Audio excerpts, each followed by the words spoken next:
झारखंड की राजनीति में आज एक ऐतिहासिक बदलाव की शुरुआत हो चुकी है। झारखंड विधानसभा पूरी तरीके से डिजिटल और पेपरलेस बनने की दिशा में बढ़ चुकी है। राज्य की लोकतांत्रिक व्यवस्था अब कागजों के ढेर से निकलकर डिजिटल स्क्रीन में दस्तक दे चुकी है और इसकी शुरुआत हुई नेवा यानी नेशनल ई विधान एप्लीकेशन के जरिए। मुख्यमंत्री हेमंत सोरेन ने इसका उद्घाटन किया और मंत्रियों विधायकों को टैबलेट देकर विधानसभा को डिजिटल युग में प्रवेश दिला दिया। 18 फरवरी से शुरू होने वाले बजट सत्र में इसकी आंशिक शुरुआत होगी और मानसून सत्र से झारखंड विधानसभा पूरी तरीके से पेपरलेस हो जाएगी।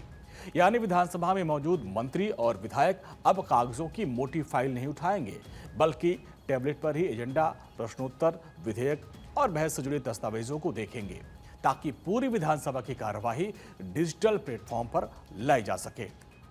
एनईवीए यानी नेशनल ई विधान एप्लीकेशन एक ऐसा डिजिटल सिस्टम है जो विधानसभा की कार्यवाही को स्मार्ट, तेज और पारदर्शी बनाता है।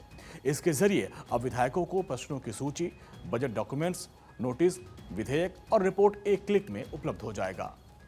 अब तक हर सत्र में लाखों पन्नों की छपाई होती थी, कागजों पर करोड़ों रुपए खर्च होते थे और फाइलों के ढेर से विधानसभा का पूरा सिस्टम बोझिल हो जाता था। लेकिन अब झारखंड विधानसभा पेपरलेस सिस्टम अपनाकर न सिर्फ खर्च घटाएगी, बल्कि पर्यावरण संरक्षण की दिशा में एक बड़ा कदम उठाएगी। झारखंड सरकार में मंत्री दीपिका पांडे ने कहा कि निश्चित तौर पर पेपरलेस होना जरूरी है। वहीं कल्पना सोरेन ने कहा कि इससे आदान प्रदान बहुत आसान हो जाएगा, लोगों को सुविधा मिलेगी। अब बस अब आने वाला है, कुछ दिन का देरी है।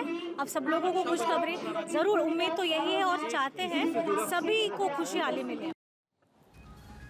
नेवा सिस्टम के लागू होने के बाद विधानसभा सचिवालय की कार्यप्रणाली भी बदल जाएगी। दस्तावेजों को संभालने, छापने और वितरित करने की परंपरा, उसका तरीका अब डिजिटल हो जाएगा। इसके लिए विधानसभा में आईटी इंफ्रास्ट्रक्चर, नेटवर्क सिस्टम और डिजिटल सिक्योरिटी को भी अपग्रेड किया जा रहा है। दरअसल नेवा योजना देश की विधानसभाओं को एक डिजिटल प्लेटफॉर्म पर लाने की पहल है और जिससे लोकतांत्रिक प्रक्रिया को अधिक पारदर्शी, प्रभावी और आधुनिक बनाया जा सके। अब झारखंड भी उन राज्यों की सूची में शामिल होने जा रहा है जहां विधानसभा की कार्यवाही पूरी तरीके से डिजिटल होगी और ये कदम राज्य की छवि को एक आधुनिक और टेक फ्रेंडली शासन व्यवस्था के रूप में मजबूत करेगा। कुल मिलाकर झारखंड विधानसभा का पेपरलेस होना सिर्फ तकनीकी बदलाव नहीं, बल्कि लोकतंत्र के संचालन का एक नया तरीका है, जहां बहस होगी, फैसले होंगे और इतिहास लिखा जाएगा, लेकिन कागजों पर नहीं, बल्कि डिजिटल स्क्रीन पर।